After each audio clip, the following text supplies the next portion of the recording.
All the goth DJs and Twitch witches are hanging out on Thursday for the bad VHS rips, unblinking eyes, and fire by night.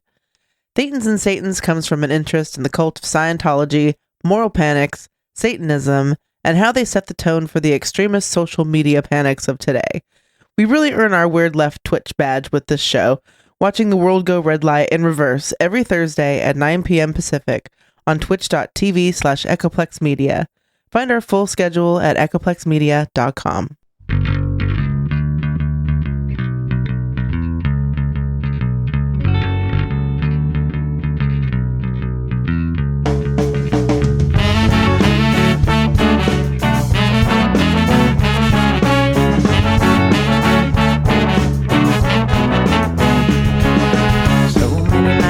In this world, cesspool of kindness and ethical blindness. So please excuse my sarcastic tone. I'm a bit underwhelmed by the sample shown.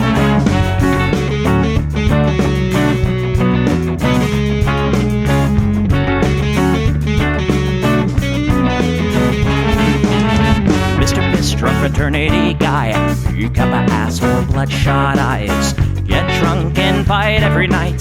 Idolize Bradley, belittle women's rights. Homophobic, racist, and don't give a fucking hey. Do you think you can drive a bigger truck? So wear your baseball cap to decide to let everyone know that you're a nice guy. So cool, we're so impressed. Lots of chicks in a barrel chest. Cause you're a real man. Punch for punch, gonna piss in your face while you're passed out drunk. I'm a nice guy, you're a nice guy. He's a nice guy, but all of you are assholes. I'm a nice guy, you're a nice guy. She's a nice guy, but all of you are assholes. Nice guys rule the planet. I just can't understand it. But put a mind by deception and lies. Social Darwinism and an overdose of pride. Fuck off, jerk off. I don't wanna hear it. Fuck off, jerk off. Read into the lyrics, cause everybody gets their just desserts. As long as you remember that nice guys finish first.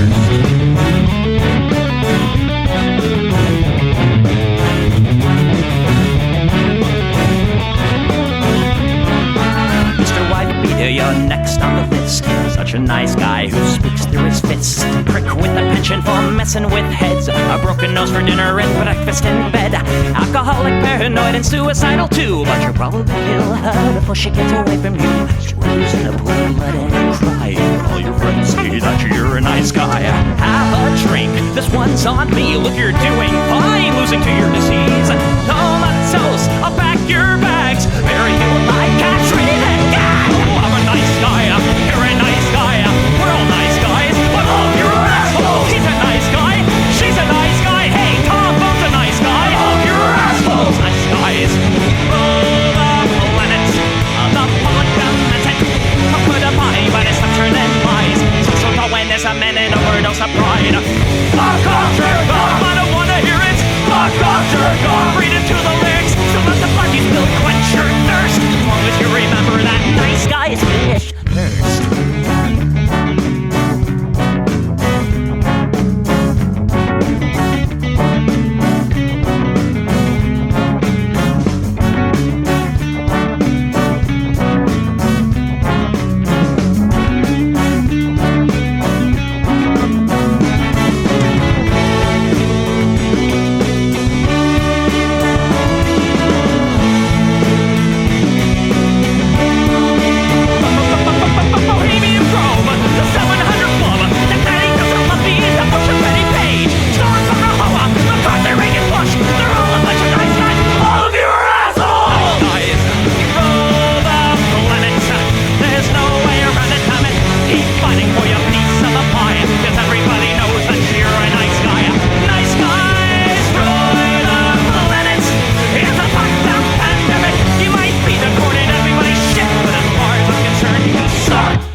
All right, welcome podcast listeners, and thanks for sticking around, live viewers. This is the Plex. We do the show live every Sunday at 7 p.m. Pacific right here on Twitch at twitch.tv/EchoplexMedia.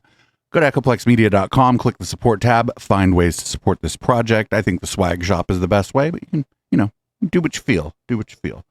Anyway, I'm producer Dave, and this is, in fact, what the people want. Police officers I don't hate the cops. There's a person inside when the truncheon stops. Oh, don't hate the cops. Oh, when the raiders come, who will protect the shops? Don't hate the cops. They're a sensitive bunch if you don't stop throwing your rocks. Snap, crackle, pop is the sound of a taser. Your body drops. Don't hate the cops. Oh, don't hate the cops. Don't hate the cops. Oh, don't hate the cops.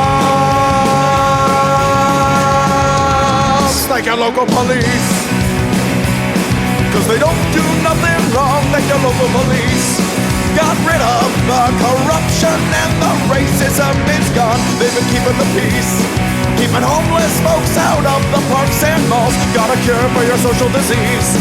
Follow the law, don't hate the cops. Follow the law, don't hate the cops. Follow the law, don't hate the cops. Follow the law, don't hate the cops.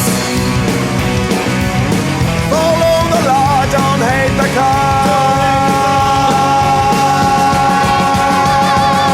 Put your hands above your head to show you're not afraid. I'm the fairest judge that your skin color's gonna get. And if you die before the sun comes up, the paperwork will take forever. Well, it might have worked out a little bit better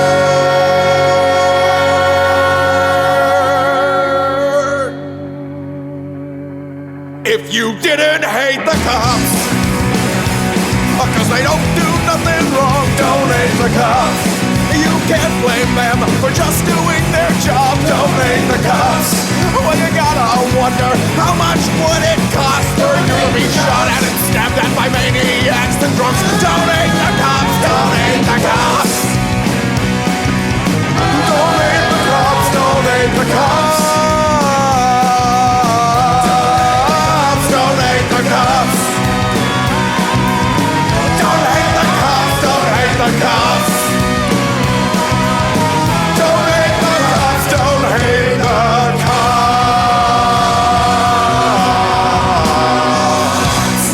Well, wouldn't you know it, sore loser Carrie Lake is still doing her sore loser Lake routine. Here's a rather long clip of her on the Steve Bannon show. I don't know how much of this we're going to run, but let's see what's going on over there.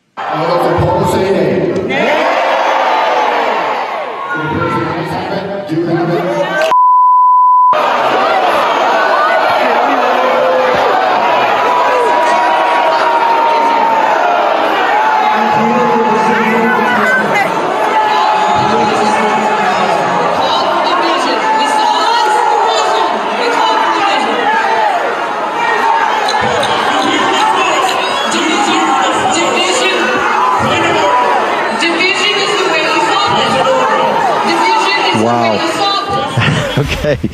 I thought all Maricopa County was run by the establishment. Carrie Lake joins us now. Ma'am, what happened over the weekend? I understand a bunch of your candidates won out there. That looked like a total grassroots revolt. Carrie Lake. Yes, the grassroots is not going to sit down and shut up, Steve. And, you know, some people say it's chaos, it's really ugly. No, that's how politics is in America. This is how it's not always clean and smooth and easy. And the grassroots stood up and said, we demand election integrity. And they voted for Team Truth, which was the slate that I endorsed. And we're so proud that 3 of our members made it, Shelby Bush, Craig Berland, and Lawrence Hudson. And it was a rough and tumble meeting. I'm not going to lie about that. I heard a lot of stories from on the inside there. But this is how it works. It's not always super clean and easy. We saw what was happening in Congress when they were trying to elect leadership there. And leadership at the Republican level in Maricopa County is critical. The 3 top people who were chosen care about election integrity. Several of them were involved in helping move my case forward and helping us investigate. Many of them were involved in the forensic audit after 2020. And this is a testament to the grassroots in Maricopa County. I would just love to ask these people, what do you mean when you say forensic audit? Because I don't think that it actually fucking means anything, at least not the way they use it. I don't think that what they're saying means anything. Who will not just be quiet about election integrity. In 2020, they said, let's move on. And now in 2022, in broad daylight, our election was stolen. Well, I thought it happened in the middle of the night. A grassroots candidate who won in a landslide, and they stole the election in broad daylight. And there are people, can you believe it, in the Republican Party who wanted to just move on and act like it didn't happen. But the grassroots rose up on There Saturday are people in the Republican Party who simply accept the results of the election. Hell no. We will elect people whose top priority, not second priority, not third priority, but top priority is restoring honest elections. And I'm so proud of these fighters that we've got on our team now. You said something on Charlie Kirk, and you said it on the Boardroom also, that if we let the election in Arizona be stolen, but stolen from Trump in 2020, right? Stolen from you again or attempted to steal because it's still in the courts. If we do that, we're going to end up like Venezuela or like Brazil. And Huffington Post and people are in. What Brazil, like they just had an election. Like Brazil ended up like us, actually. They had an election. It was a close election. The more liberal leaning person won, and then the fucking followers of the more conservative leaning person like fucking wrecked shop. Meltdown that Carrie Lake says if she's not put as governor, we're going to end up like Venezuela. But what you said was very powerful. We got about a minute here, and I want to hold you through. But what did you mean by that? To explain to that, because Huffington Post and other left wing sites are in full meltdown about Carrie Lake as the new Evita. Yeah, good. They should. She's not Evita. My God. Who's saying that she's Evita? I don't think anyone is saying that. I think Steve Bannon just fucking made that up. Because they've been lying to the people for a long time. They've been lying to the people, trying to influence elections with their lies, and the people showed up in droves only to have the election officials steal. So you're going to sing "Don't Cry for Me, Maricopa"? Hundreds of thousands of ballots, invalid ballots, in to be counted in the legal count. Sabotage election day by making sure that the tabulators wouldn't read the ballots because they intentionally misprinted the ballots. And we already know that 179,000 ballots were spit out, misread on election day. They are running our. But wait a minute, like but just because they were misread, that doesn't mean they weren't counted. That just means the machine couldn't read them, and they were probably counted by hand. Do in Venezuela, like they do in North Korea, and if we don't stand up and fix it now, our children will be living in the communist country. Carrie, just hang her for 1 second. Carrie Lake, you also have what's going on in the grassroots. Tell me the strategy of the elites, the establishment. The establishment's got a very thought-through strategy here, how to break us. How are they doing it? Yeah, well, they steal the elections. Then they steal them in broad daylight and tell us to sit down and shut up. And then they go to our LD meetings and drag things out and add heaps and heaps of frustration, hoping that the grassroots will just throw their hands up in the air and say, I've had enough, and walk out. And they're hoping that we don't vote again either, that we'll just say, why would I ever vote again? That is exactly what they want. They want the grassroots to go away, put their head back in the sand, and just say, it's all so corrupt, we're not going to take part. This is when we have to double down. Katie Hobbs, who is a fraud, released her budget. Let me just read you a couple of lines. This is not what the people voted for, by the way. Removing $12 million from the border strike force to secure our border. Full removal of ESAs, which is vouchers, which allows you to choose which school your tax money goes to for your children. That's not what a voucher is. It doesn't allow you to decide what money goes to the schools. If you don't have any kids, you can't get a voucher. For illegals to attend college, removal of money from homeless pregnant women program, funneling it into abortions, $7 million to investigate police officers. The people of Arizona didn't vote for this, and now they're going to go in and try to sounds kind of based. The Republican Party from the grassroots who earned everything we've got, and we can't. Yes, you've earned everything you've gotten. That is correct. We got to stay till the bitter end, no matter how frustrating they are, and that's what they did on Saturday. I'm so proud of Arizona grassroots Republicans, and I just want to tell them I love them. I'm fighting with them.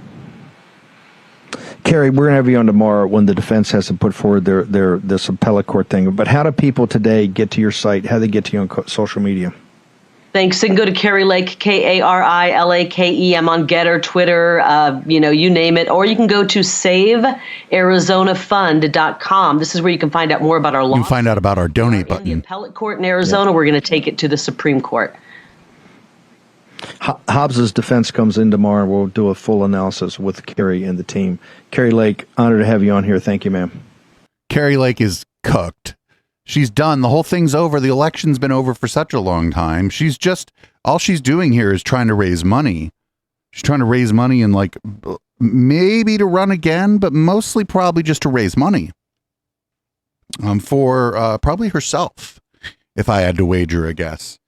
It's like a version of like what I'm doing here. I'm trying to raise money for myself by doing a Twitch stream and a podcast, but I'm not lying to you about it, pretending I'm going to save the fucking state or whatever.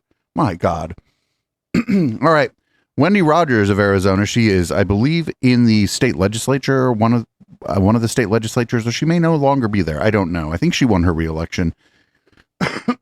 She's kind of fading into the background because of Carrie Lake. So, of course, she had to also join the Real America's Voice network to talk about stolen elections in a very unhinged and possibly incomprehensible way.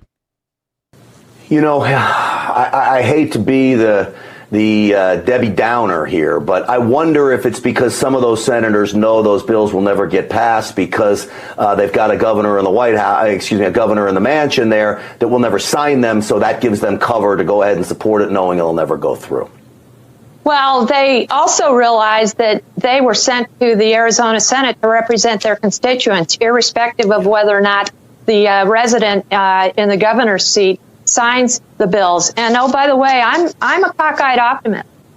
I think Carrie Lake's going to be in the seat. And if you'll look back at the 1916 court case in Arizona, where they had a de facto governor for nearly a year and then replaced him with the actually elected governor, there is court precedent.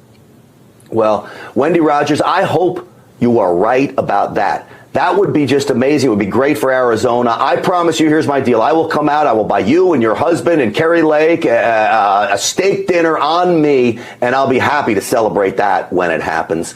Senator Wendy Rogers, I always appreciate you fighting for Arizonans and the people of this country. Thank you for coming on tonight. Thank you. And we have to continue to fight. We must persevere. Just remember, Al Capone was taken down on a mere tax evasion allegation. So you just never know what thing is going to break our way. You absolutely are right on that. And don't worry, we will always be fighting right here on this show, on this network, and everybody out there watching. Wendy Rogers, thank you. Cooked. The people are done. They're just not, they can't, I don't think there's any judge out there who's just going to like overturn an election. I don't think judges have that kind of power. I mean, who knows? It's fucking possible, I guess, but I just think it's all over. And I think I already forget her name, the governor of Arizona now, I think she was really smart to just shut the fuck up and let Carrie Lake talk. A pretty good fucking strategy. It's a winning strategy. If your opponent is a person who put their brain in an Instant Pot and then put it back in their head, just let them talk. And you can probably win just by not being them. So, in more news, George Santos actually invented congressional committees. And so, of course, Kevin McCarthy has to assign him to some of them. Do you expect Mr. Santos to get seated on a committee today? No sound? Yeah, because we'll be done with all committees today. He'll get seated on committees, yes. You said yesterday you had some questions about his past. Did you raise concerns during the campaign season before the election? Well, my staff raised concerns when he had a staff member who impersonated my chief of staff, and that individual was let go when Mr. Santos found out about it from there. I didn't even know about that. George Santos had a staff member that impersonated Kevin McCarthy's chief of staff. What the fuck is going on in the Republican Party right now? What do you mean that that's crazy? What do you mean they impersonated your chief of staff? How do you impersonate Kevin McCarthy's chief of staff? Who even knows who what? I thought I was going to be talking about something else there, but that's crazy. Fucking, I don't know. Get him. Go out there. You impersonate the speaker's chief of staff. So a former friend of George Santos actually invented former friends, went on Anderson Cooper to talk about Mr. Santos's history of confabulation. How long did you actually live together? We were only roommates for a few months, and I also knew him as Anthony Zabrowski. Oh, look, he's got a fucking Berkeley shirt on. I bet he was telling people he went to Cal at this point too. You knew him. Why did he say he had two names then? Well, he used Zabrowski for his Friends of Pets United, his GoFundMe, and he would say, "Oh well, the Jews will give more if you're a Jew," and so that's the name he used for his GoFundMes. And what was he having GoFundMes for back then? He had a pet charity, Friends of Pets United. It was supposedly to help out with sick animals and things like that. There's actually just an article released from one of my reporters who's been interviewing me a lot, Jacqueline Sweet, about how he conned a homeless military vet out of $3,000 for his service dog.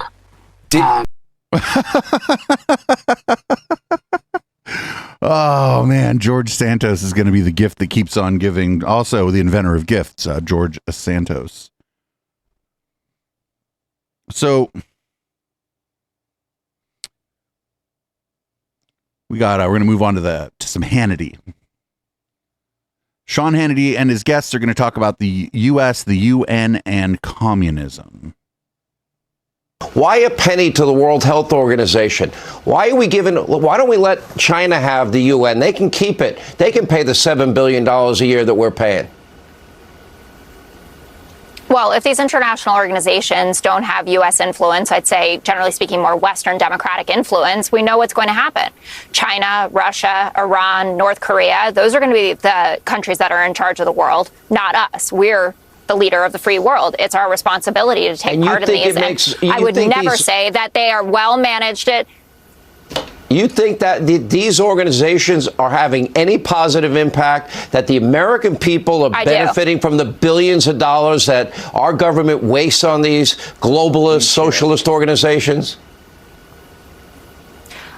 First of all, I would add to the pile, if you're going to insist on calling them globalist socialist organizations, the fact that they're democratic organizations, and that's one of their core missions to promote. So let's look at NATO. What NATO is doing right now to support Ukraine is one of the most incredible things in modern history. Where would we be right now? Vladimir Putin would be in charge of Ukraine. The USSR would be being rebuilt if it weren't for NATO. Who's paying more for NATO, the United States or Western European NATO countries?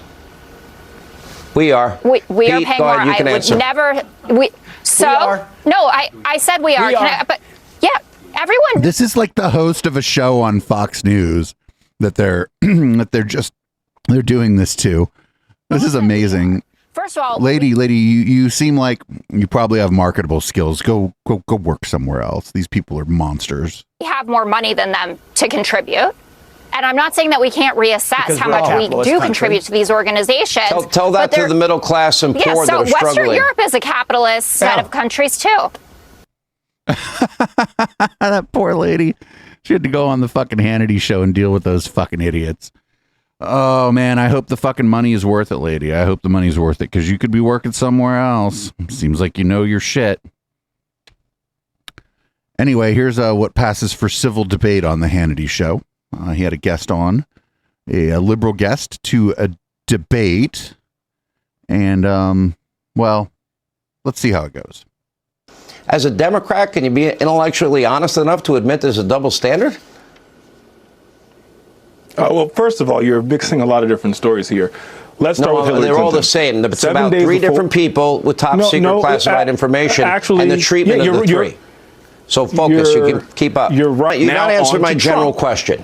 Is there a I am double answering your question. No, you're not. Trying to compare because Hillary Clinton Hillary Clinton never had her home raided, nor did Hillary Clinton also testified in front of... Her home wasn't raided. Look at this. The fucking dude can't even fucking... He's not even letting him say it.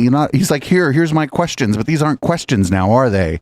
If you don't let your guest answer the questions, I guess your questions are statements.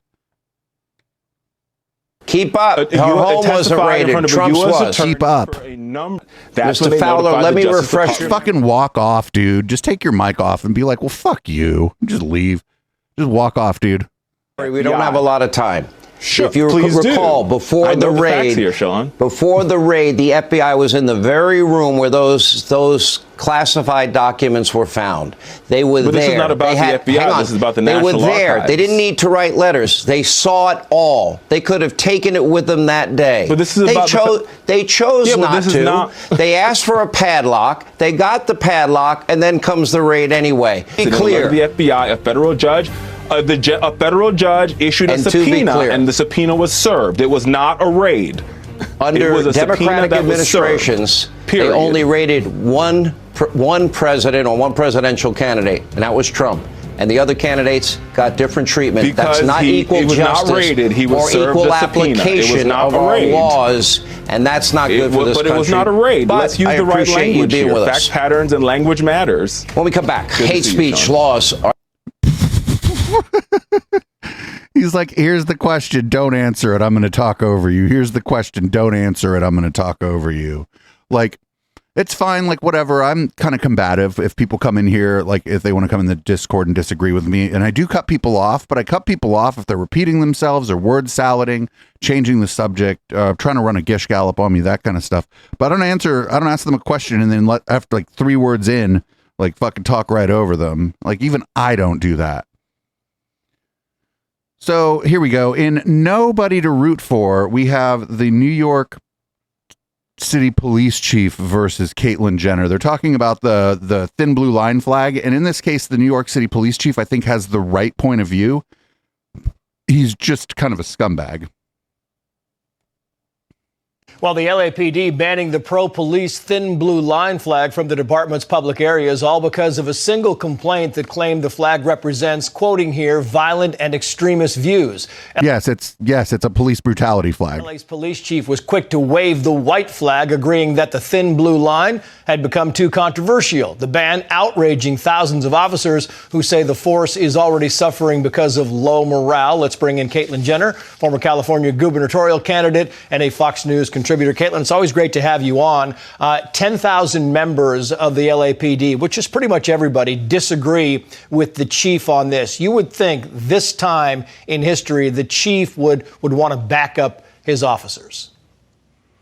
Well, this is a political issue, amazing, in California. And Chief Michelle Moore, he went woke on us big time. Mm-hmm. And it's really hurting the morale out here in California. Basically what happened. Oh, it was LAPD. I thought it was NYPD.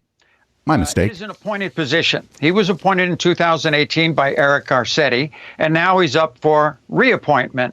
And he has to kind of cater to the board. Well, you can imagine here in California, the LAPD board is very woke. So this issue of the flag came up. The LAPD doesn't have a board. The blue line flag that has been in public areas for a while, and it's to really recognize the fallen LAPD officers that we've had over the last few years. Yeah, whatever happened to athletes need to shut the fuck up and like not talk politics. Other far left organization says you can't put that flag up in a public place. It's racist. It promotes violence. And so he went woke on us and decided to go with the leftist groups and remove the flags. Well, that really pissed off the LAPD. And 10,000 officers rejected that. So he's trying to play his cards. It's typical here in California, which is the wokest place out there. Okay. Fuck yeah. He cannot please everybody. And I don't know if this strategy is going to work for him. The vote was supposed to be tomorrow, but Karen Bass, our mayor, put the vote off to get more public opinion.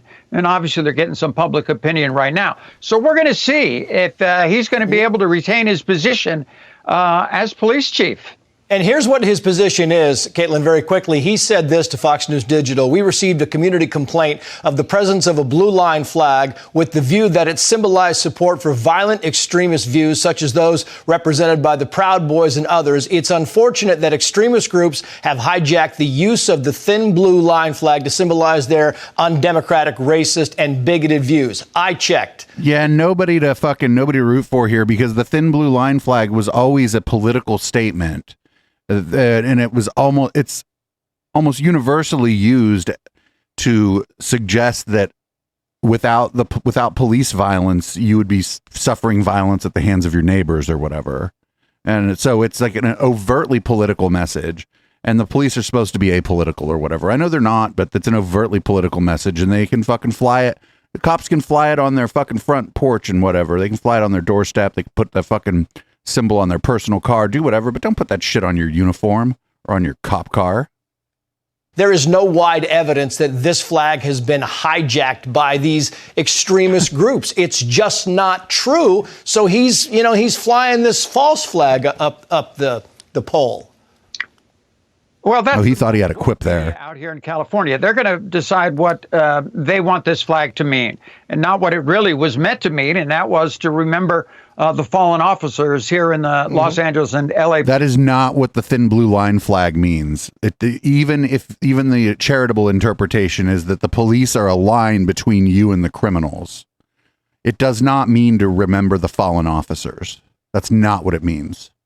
PD, and they change the narrative. And that happens with everything. We see this all the time with the far left. They're trying to control the media, and out here you have nothing but far left media, so their point gets across. And so the chief, Moore, tried to play to that because it's the board, a very woke board, that is going to vote on him in the next few days. And he wants to keep his position. So we'll see if his strategy works. I don't know, but he certainly lost the LAPD officers. They're really upset with him. So I don't know what he's going to do. Even if he does get the job, is he going to be able to keep the LAPD officers on his side? We shall soon find out. Caitlin Jenner, always great to have you on. Thank you. And Sandra, Caitlin makes a great point because the whole concept here is I talked to a guy I know from the Wounded Blue, which really goes after, fighting for officers who have been wounded and killed in the line of duty. He says this is a morale buster. I mean, this is killing morale. They are trying to get officers, and they are killing morale here each and every day because, they're asking officers who retired years ago to come back on the force because they cannot fill these positions. And here you have situations like this. We used to just be worried about the hit to morale. Then we were worried to even have officers on the job because the morale got so low. Recruitment became so horrible for so many of these police departments across the country. And now the last thing we need is divisiveness that is lowering the morale even further and making it harder for the men and women in blue to do their job. People don't want to be cops for some reason, and it's probably about the flag. No, it's people don't want to be cops. Like, I don't know, it pays pretty good. You get overtime. Like, there's all kinds of perks that you get professionally as a cop, and people still don't want to do the job for, whatever reason. Maybe the problem is the system, and there are people who just are not willing to become part of the system, that corrupt system that involves things like the thin blue line. So sometimes Tucker Carlson's show is objectively funny. Here's a couple examples. This is about breastfeeding and how it's just recent. If it's not natural to breastfeed, how did the species get to where it is now? Why didn't we die out several millennia ago? I think we found other ways like formula to feed the babies. During the medieval period, where did you get the Similac then?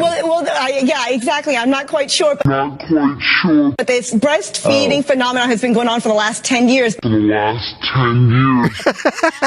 mothers weren't all exactly into breastfeeding. You had the feminism, the revolution, the 70s. Wait a minute. What the fuck is this lady talking about? This is amazing.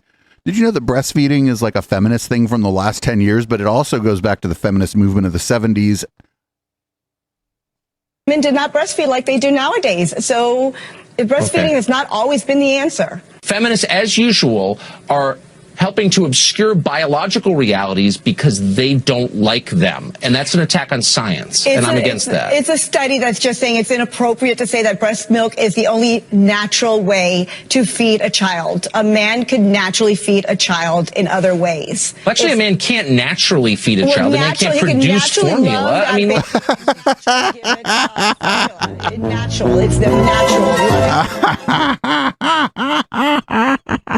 Oh, one of the best fucking clips I've ever seen. Oh, we may watch that one again during the post game. That was some real fucking shit right there. Here we go. This is from the same it's actually the same show. They're apparently Tucker's show on what was that? It was Friday. Apparently Tucker's show on Friday was fucking a real thing to behold. Here's him talking about cannabis and tobacco. Why do they hate nicotine? Because nicotine frees your mind. No. Oh, if only the government would tell my kids they're fat. You can't even get the planes to take off on time. Oh, you're obsessed with gas stoves. No, you're obsessed with gas stoves, buddy. It's another battle in the culture wars. Oh, not the culture wars. They're worried about a culture war. Culture wars. Stop with the culture wars. Incandescent light bulbs. They're also on the way out. Now you're stuck with some glowy fluorescent crap. Come and take it. How's that? The country has banned shower heads and toilets. What? Oh, have some more weed. Menthol cancer. No more nicotine for you. Oh, whoa. This is great. What are you going to come up with? A titanium straw? What? Got any ideas on that? Carmela Harris? Shut up, you freak. That's demented. You're a sick person, okay?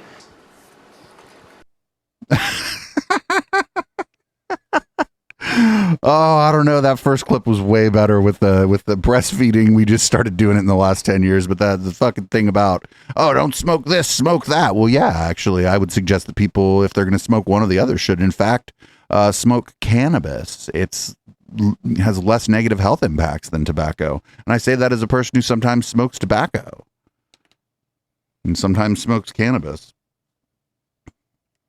So we got one more Tucker. I'm kind of skipping around on the docket here because we are definitely not going to get to all these stories in an hour.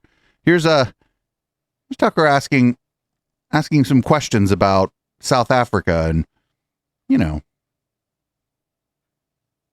never talk about it anymore because no one wants to admit what's happened there over the last 29 years.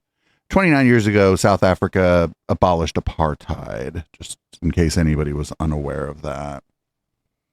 So this ought to be not racist. We shouldn't be surprised by this, however, because it's consistent with what Biden has promised.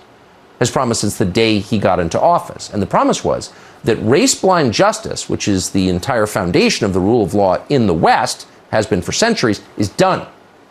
The new model, South Africa. What? That's the new model, South Africa. A country we never talk about because no one wants to admit what's happened there over the past 29 years. Oh, what do you think? What do you think he thinks happened there? I think he means like the black people fucking had rights and took over the government because they were the majority. They're the majority of the people. Of course, he's not going to actually say that. So we're going to move on to some school board stuff. This first one is a member of a school board. Don't know how he got elected. They're just not sending their best to the school board, that's for sure. He's going to ask about fertility care and fertility treatment for teachers and, suggest that maybe we shouldn't have that. Anyway, here we go.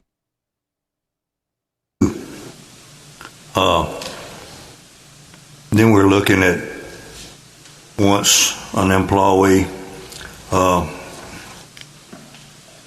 gets pregnant and they have to take time off with their pregnancy, then we're looking at having to hire substitute, replace that person. So there's other things, other cost factors that be built in there other than just what we've got to think about. So we need to think about the whole thing and look at the whole thing and just not have a knee-jerk reaction. Yeah, he's like saying we need to look into the other costs if we provide fertility treatment to teachers who would like help raising kids, which is real interesting because I thought these people wanted everybody having kids. But I guess maybe it really depends. Depends who. They don't really want teachers having kids, right? Those teachers might be liberals. Don't want them liberals having kids.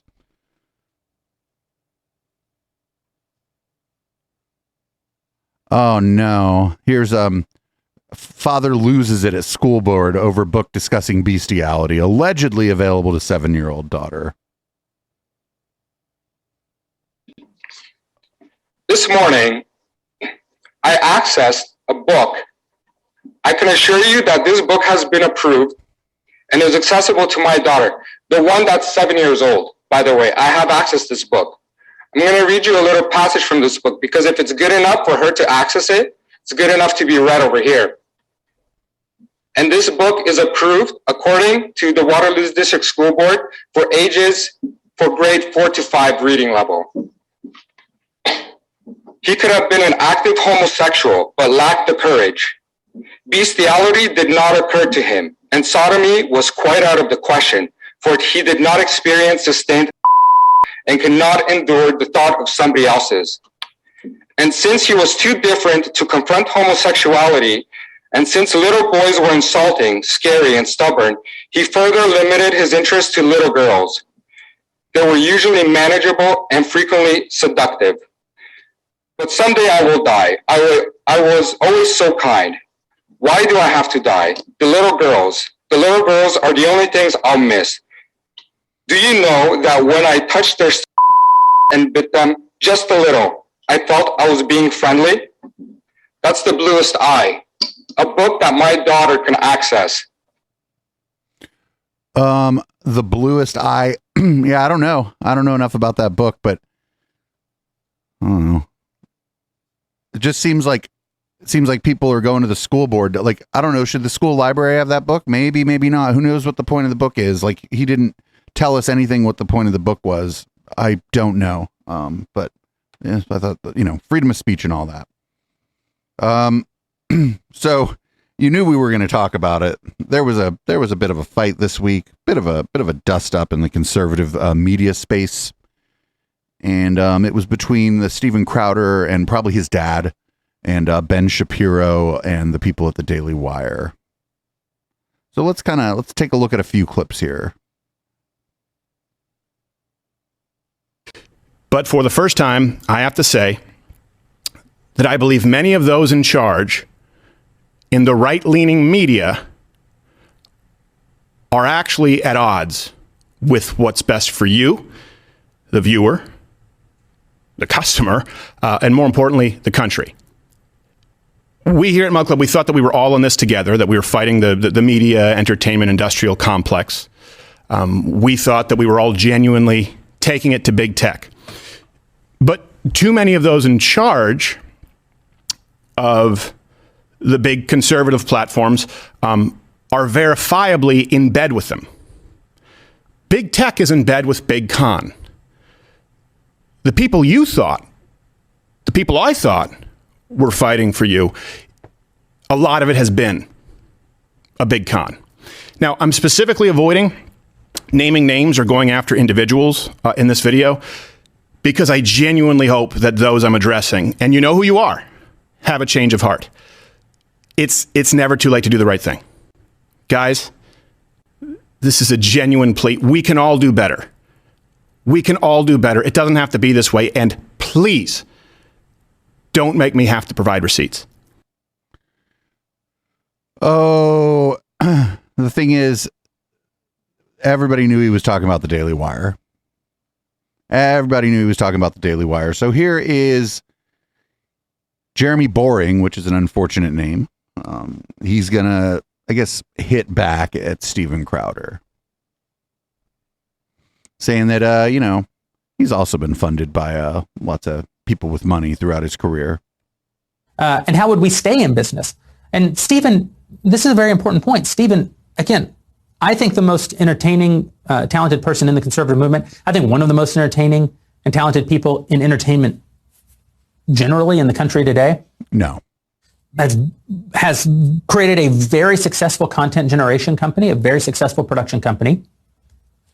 But Steven's never had to create the company that actually distributes, markets, and monetizes all of that content. He talks in his video about being one of the only true independent conservative voices. And I find that incredibly offensive. Steven, the whole time I've known him, has worked for someone else, has been paid by someone else. That doesn't mean other people tell him what to say. He's a very independent voice, and that's good. So is Matt Walsh. So is Candace Owens. So is Ben Shapiro. So is Michael Knowles. So is Brett Cooper.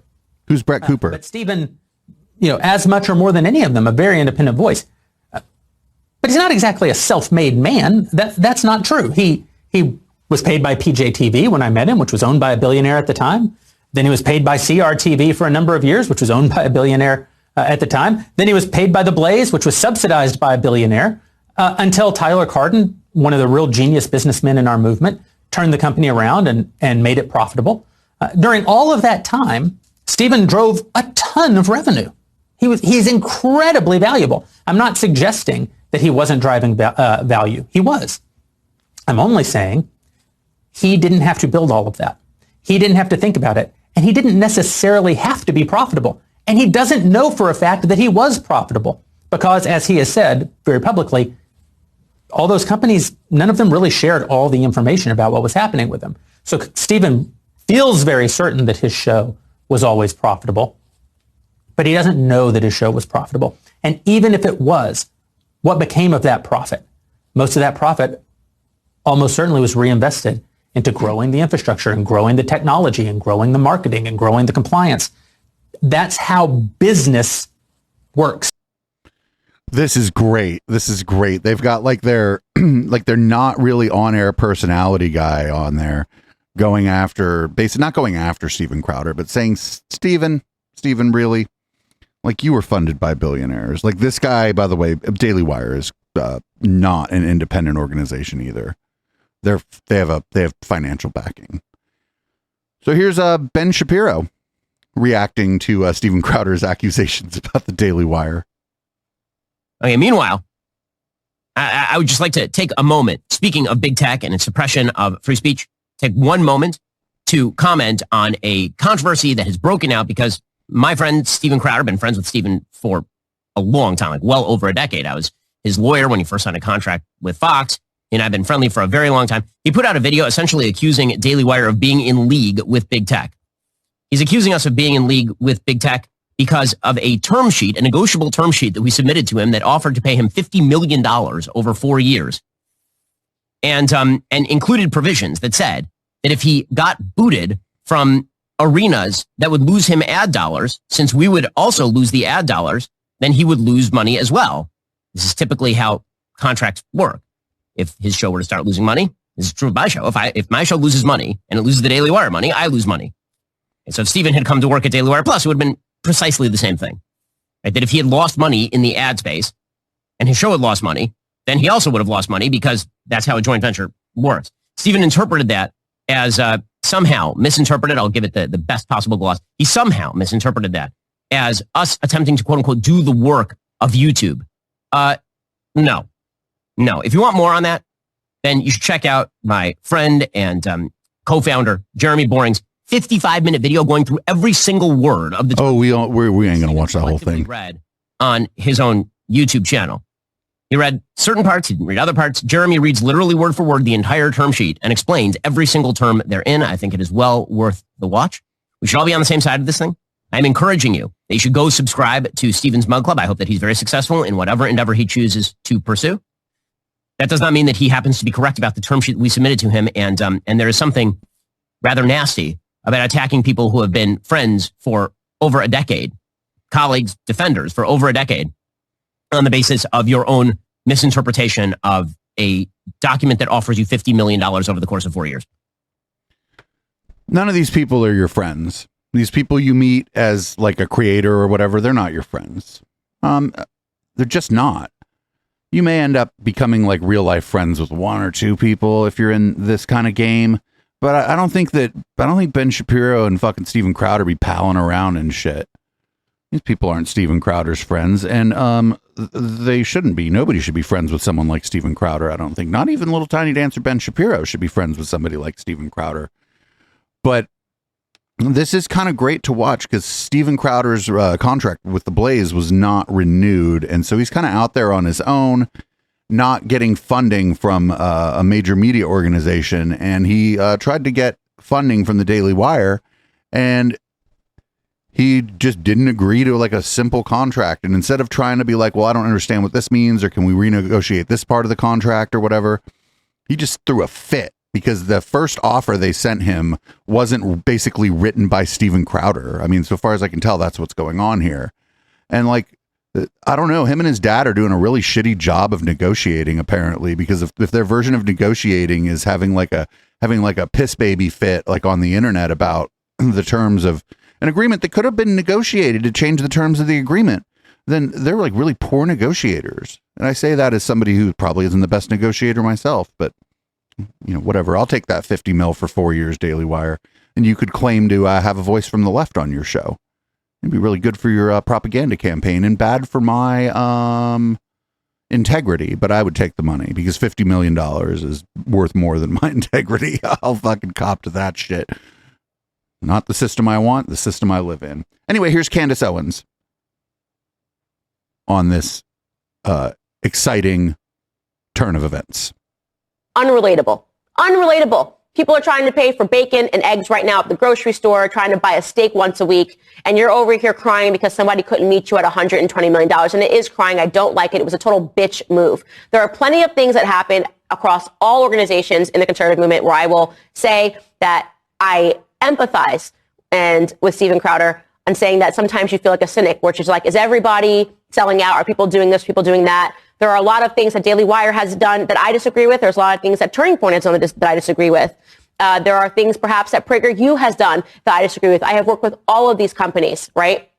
But to do a total bitch move and go out to the public rather than trying to resolve these things and these slight differences behind the scenes, and to make it seem like you're the hero and you're the true one and you keep it authentic when something really nothing happened other than you didn't like an initial term sheet. And all you had to do was tell them that and tell them what you didn't like and go back and forth with lawyers like everybody else. I think it's crappy. I think Steven is a little egocentric. He probably will do better on his own. I don't think he knows how to play on a team. And by the way, the last thing I'm going to say, because I'm going on Tim Pool tonight, so I'm going to say it anyways later, is that I'm pretty sure, wasn't it Steven Crowder who also screwed over somebody he used to work with? Was it not Gay Jared? Because he had him tied up in a contract. Wasn't that Steven Crowder who did that? So is he supposed to be the moral high bar? Are we not supposed to call him out for that? Here's the thing. Steven, why don't you release Not Gay Jared from his NDA and allow him to talk about how he felt he was treated by you? Because I know that at the Blaze, everyone says that you're actually not that nice. You treat people poorly, but you bring in so much revenue that everybody just has to take it. So I don't like it. It stinks to high heaven. And I'm calling you out on that because I think it was crappy that you threw mud on me. Did it the first time via a tweet a long time ago. You're not doing it a second time. Total bitch move. Next. Like, she's right there. She's a ghoul too, but she's right. She said the same thing I said, essentially, is like, you get an initial offer for a contract. You don't like parts of it. You fucking talk to your lawyer about it. And then you fucking renegotiate those parts of the contract. It's all in the game, baby. It's not even like controversial.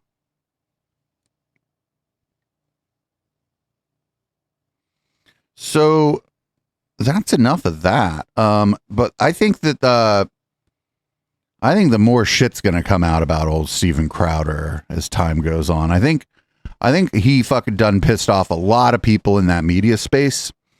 And there's some rumors about him. And so I wouldn't be surprised at all if the next bit of tea spilled about him is by a certain Christian Walker. I don't know anything for sure, but that's I've heard some rumors about old Steven. Anyway, we're going to gear up for the next big fight. This is going to be the former president versus the current governor of Florida. And this will be another fun one to watch.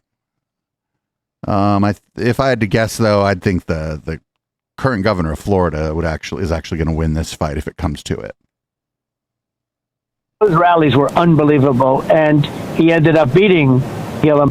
And most people thought he couldn't do that, but I thought he could. So I got him elected, pure and simple. He would have never, if I said I wasn't going to endorse you, and I was close, there was no reason to go wild about endorsing him. So, now I hear he might want to run against me, so we'll handle that the way I handle things. Yeah, so we'll handle that the way I handle things. Oh, I don't know. I think fucking Trump might get spanked by Ron DeSantis in a primary. I think Trump might get spanked by Ron DeSantis because Ron DeSantis has actually been an effective governor of Florida. I don't like what he's doing, but he's sure doing the shit out of it. And the people in Florida sure love him. That's a lot of votes in Florida. A lot of California Republicans like him too. There's a primary here in California. I think fucking Ron DeSantis there's a pretty good chance of fucking being the one to like dethrone Trump as the leader of the modern conservative movement. I don't know for sure, but that's just my guess. So now that we talked about that upcoming fight, now we're gearing up for the stupidest fight of all. This is for the chair of the Republican National Committee, Ronna McDaniel, I think her name is the current chair, and a coke-addicted pillow salesman is going to try to dethrone Ms. McDaniel. It's almost like Ronna watched my video I did for all the members this last week and put it out to all the 168 of what I plan on doing being the RNC chair. She says, well, we can finally get involved in election integrity. You collected $80 million in 2020 at the end of 2020 saying that's exactly what you're going to do, and you never spent it on that. So all the things within the RNC, you can streamline costs. I do that all day long as a CEO. I'll fix all that right away. But one of the things I'm 2 years ahead of her and Harmeet is I've been working with the grassroots. We've been working to fix this country's election platform, Steve. This is what has to be done, and we're well on our way. And we need the RNC to get behind these things that are going to get the candidates out there. I'll be able to look. I'm going to bring trust back to the RNC. Oh, this is going to be great. I don't think any of these Republican establishment people who are in charge of the RNC are going to have fucking 1 second of time for this guy. But boy, would it be great if this guy was the head of the RNC. What a fucking amazing thing that would be. It would be so much fun. Just the absolute fucking clown show that would ensue. I mean, we thought we'd seen clown shows in the Republican Party before, but this would just be like beyond the pale. This would be stunning. I would be very happy to see Mike Pillow be the head of the RNC. So it's the official position of Echoplex Media that Mike Pillow should be the head of the RNC. And mostly one of the reasons it'd be great if that happened is watching Don Jr. talk about how great it is. Here's Don Jr. just talking real fast. Check this out. This is not a kickback, folks, obviously. It's not the 10% for the big guy. It's not another form of fraud that Joe, his family, because, clearly they're good. I'm sure this is as legit as all of Hunter's other dealings, like the artwork for $500,000. Totally legit, guys. There's nothing to see here, right? Now, if we had real journalists, the logical next question they should be asking Joe Biden is, have you ever collected rent from your son Hunter? And if so, how much did you collect? Of course, no journalist will actually ask that question, right? Which proves they're not, in fact, journalists. But guys, we've known. Or maybe journalists looked into the claim and they're like, well, we can't really. We don't know what you're talking about. For a long period of time. If it's not the way to launder money or kick it back to Joe, again, this could be the 10% for the big guy. Who the hell knows? Journalism actually isn't when you just repeat the wild claims you've heard to people in power. That's what journalism isn't. Just scrubbed by Hunter way overpaying in rent. Did Hunter and his shady cohorts from China, Ukraine, Russia, did they have access to the classified documents that were stashed there? I mean, that would be another logical question if we actually had media, but we don't. This guy thinks media, like honest media, is when they just repeat claims at politicians. I don't know, why ain't the media asking Trump about his fucking connection to Jeff Epstein? I mean, maybe some of them have. Anyway, if you remember, a few years ago, there was a famous clip of old Jordy Pete talking about women in the workplace. And I thought that discourse had gone away. But here's Candace Owens to bring back the should women work discourse. Fantastic. And then, of course, I thought to myself, women in the workplace. What about that one? Are we a distraction? Do you guys think we're a distraction? And the more I thought about it, I thought, yeah, we kind of are a distraction. What? But you're a woman in the what? She's like one of the fucking like. What is she talking about? Isn't she one of the most popular people at the Daily Wire? She's like, other women are a distraction. In general, if you think about what men have to do when they go to work now, it's essentially just a bunch of landmines, right? Once upon a time, it was a man's world. Yes, I agree. And by the way, I want to make it clear, I am not making an argument that women should not have the right to work and should be relegated to the household. I'm not saying that whatsoever, but I am acknowledging that things have gotten worse at work since women joined. Since women joined the workforce, I think that men are having to deal with all these landmines everywhere. Like, don't call your assistant toots. Don't pinch any ass. Don't comment on how tight someone's sweater is. What a bunch of landmines. How do all these men deal with all these landmines at work? How do they possibly deal with all this at work? Do I say something? Do I not say something? I have to be careful on how I speak to this person because she's a woman. She might see this as some sort of an assault. Oh, do I tell her she looks nice today? Or is she going to think that that's inappropriate? Is it appropriate? Especially in the post-Me Too era, forget it. Do I say anything to her? Well, if I don't say anything to her, well, she's going to say that I'm ignoring her because I'm a man. If I say something to her, she's going to say I'm only speaking to her because I'm a man. I mean, I couldn't even imagine the internal dialogue that men must be having at work at all times.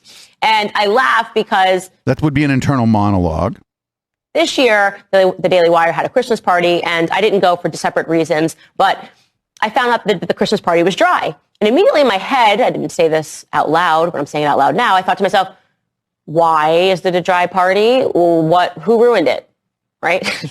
Who ruined it? Why? God, could you imagine the reason for the party not having alcohol was like the year before Ben Shapiro got like drunk and had like a lampshade on his head and was dancing on the bar and shit? I mean, whatever. That's the story I'm going to tell. Is there a dry Christmas party? Everybody knows Christmas parties are not supposed to be dry. Supposed to have a great time with all of your colleagues. Everyone gets ridiculously drunk, and it's the one time a year that you can do that. All of your work all year, and then you look forward to the holidays. No, it's actually poor form to get fucking housed at any work party. Yeah, have a few drinks, loosen up, have some fun, but don't get housed at a work party. It's a bad idea. If you and a couple work friends want to go to the bar after the work party, then fuck yeah, go get housed at the bar. Don't get housed at the work party. It's a bad scene. You don't want to get all sloppy in front of people. And all of the office employees and office colleagues can get drunk. But no, now, similar to Daily Wire, a bunch of corporations are saying, let's not do that. Let's not do that. Well, why are they saying let's not do that? I don't know for sure, but probably because they're avoiding traps, right? The Daily Wire pushes like this kind of Christian conservative ideology. Maybe that's why they didn't have alcohol at their party. Maybe it's because they can't. It's part of their brand. Maybe that they would have a dry party where there was no vice or whatever. Maybe that's why. Maybe it has nothing to do with whether or not people are going to sexually harass anybody or there are going to be claims about it. Maybe it's just that their brand is this very kind of buttoned up conservative brand. Maybe, and I prefer that Ben Shapiro can't hold his liquor and just wiles out if he has a few drinks. That's the story I want. So more on this discourse about women at work. We're going to talk about women wearing makeup or perfume, and it's unfortunately going to be Tim Pool. I think fake breasts in general, just bad. Just absolutely not a fan. Not a fan of makeup either. I don't like any of this stuff. I think women should be themselves, but women are trying to attract mates. So it makes you think about a few things. Lipstick, rouge, perfume. You know, the idea with lipstick is to make the lips brighter red. This is exactly what Jordan Peterson said about, it's there to simulate sexual arousal. Simulate fertility. When women are fertile, again, this is like a science, their lips become flush and more attractive. Thus, women started putting on lipstick to simulate it to be more attractive. Then there's also perfume. Perfume I never quite understood. You know, smelling like flowers makes you more attractive to guys. Maybe it was too... Well, maybe some people think it smells nice, Tim. Ask body odor or something that was considered unattractive. I don't know. Most people stank. Or I don't know if they actually did. She didn't shower all that much. I don't know. The point is, people do things, women do things to be more attractive. For this woman, she has opted for size M breasts. Well, that's the world we're living in. Take a look at this. Andrew at Don't Walk Run posted this video. He says this girl is delusional and thinks she can pull a man who makes 7 figures. Reality, she'll be a single mom the next 3 years with 2 kids from 2 different fathers. Whoa, why? Like, you don't know anything about her. How much do you expect your guy to make a year? At least 7 figures. 7 figures at least.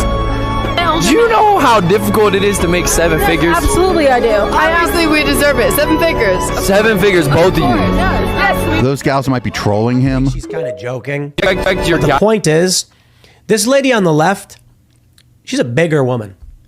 If you look at her face, like her face, she's just like a regular lady. She's like, what are you, Tim? That's the point that Andrew is trying to make. She's delusional. She thinks she's going to get some more 7 figures.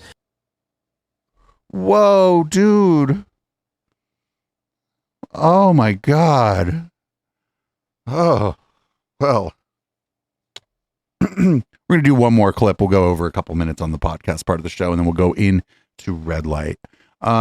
Because I have a clip that I just called, Why is Jimmy Dore? And so I'm sure it's fantastic.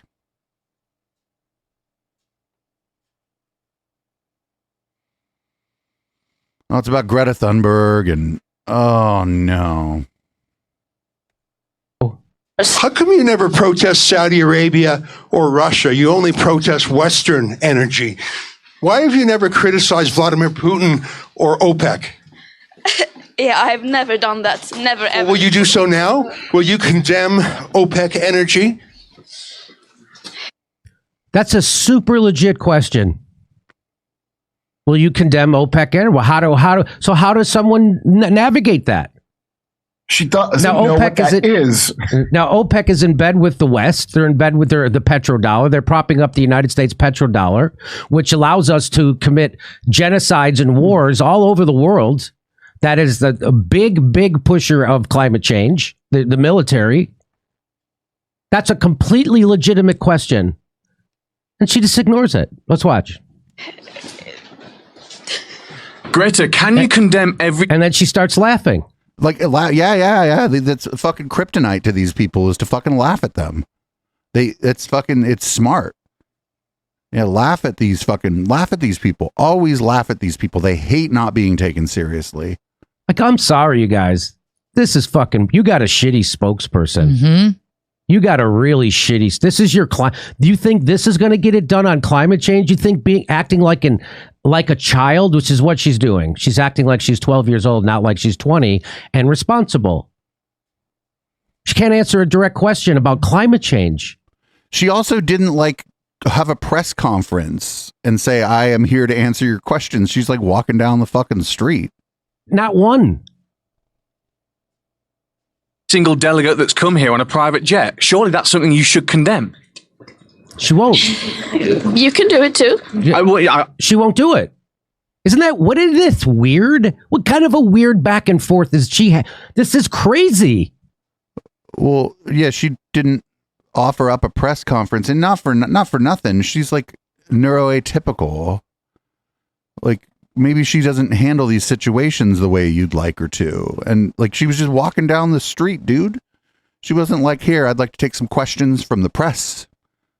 I mean, you could ask people questions walking down the street, but they could fucking laugh at you and tell you to go fuck yourself too. Like, oh, this is it's all in the game, baby. That's how it works.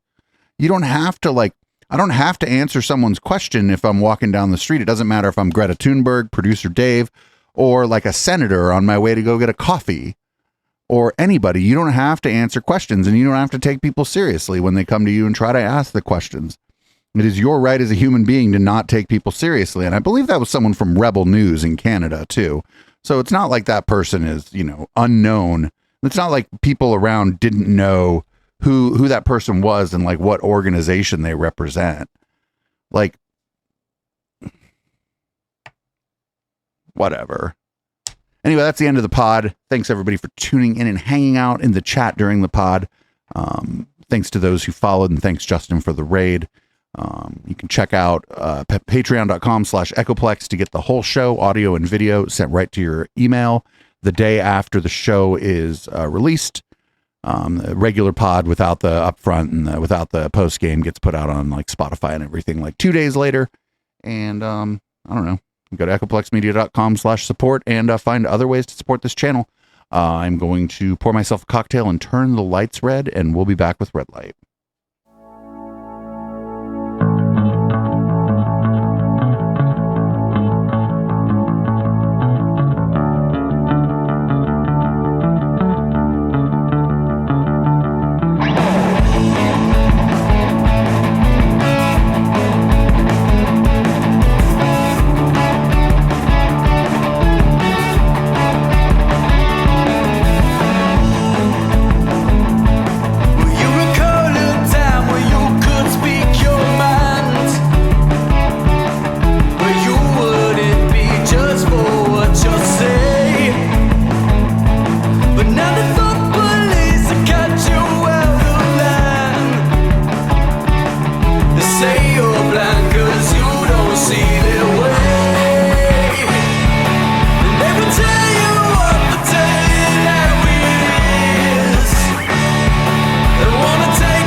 If you like what we're doing at Echoplex and aren't into Twitch, please join our Patreon at patreon.com/Echoplex.